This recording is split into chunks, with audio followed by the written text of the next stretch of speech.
নোয়াখালীর কোম্পানীগঞ্জ উপজেলার রামপুর ইউনিয়নের স্বনামধন্য দ্বীনী শিক্ষা প্রতিষ্ঠান সুফা মডেল মাদ্রাসার উদ্যোগে শিক্ষার্থীদের অংশগ্রহণে এক ব্যতিক্রমী ইফতার ও দোয়া মাহফিল অনুষ্ঠিত হয়েছে।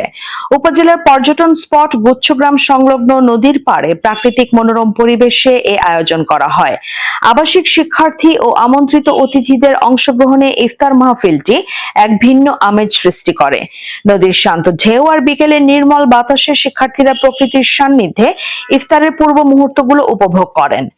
ইফতারের আগে শিক্ষার্থীরা সুমধুর কণ্ঠে ইসলামী সঙ্গীত পরিবেশন এবং পবিত্র কোরআন থেকে তেলাওয়াত করেন, যা উপস্থিত সবার দৃষ্টি আকর্ষণ করে। চার দেয়ালের গণ্ডি পেরিয়ে খোলা আকাশের নিচে সবুজ ঘাসের উপর বসে ইফতার করা শিক্ষার্থীদের জন্য ছিল এক আনন্দদায়ক ও ব্যতিক্রমী অভিজ্ঞতা।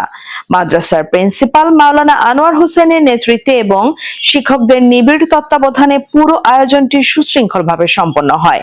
ইফতারের আগে দেশ ও জাতির কল্যাণ এবং মুসলিম উম্মার শান্তি কামনায় বিশেষ দোয়া ও মোনাজাত করা হয়। মোনাজাত শেষে শিক্ষার্থীরা সারিবদ্ধভাবে বসে একসাথে ইফতার করেন।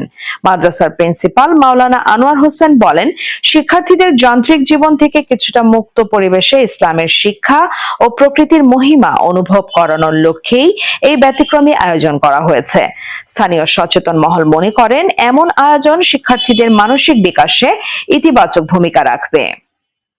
FTV desk report.